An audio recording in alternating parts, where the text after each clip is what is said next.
Hi friends, Asian పెయింట్లో ఈరోజు మనం smart care epoxy tri block గురించి 1 మినిట్లో తెలుసుకుందాం. ఫ్రెండ్స్, ఇది సిమెంట్తో కట్టిన వాటికే ఉపయోగించాలి, like domestic tanks, overhead tanks, swimming pools etcetera. ఇది బెస్ట్ వాటర్ ప్రూఫింగ్ సొల్యూషన్ అండి. ఇది safe for portable water storage. ఇది మైక్రో ఆర్గానిజం రెసిస్టెంట్ అండి, చిన్న బ్యాక్టీరియాలను చంపుతుంది.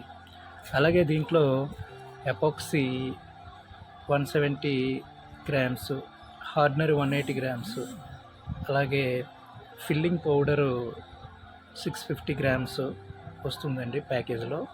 దీని నెట్ వెయిట్ వచ్చి 1 kg అండి. ఫ్రెండ్స్, దీంట్లో మీకు ఏమైనా డౌట్స్ అనిపించినట్టుకుంటే లాస్ట్లో ఫోటో పెట్టాను, మీరు చూడొచ్చు. అలాగే మన ఛానల్ని లైక్ చేసి సబ్స్క్రైబ్ చేయండి ఫ్రెండ్స్.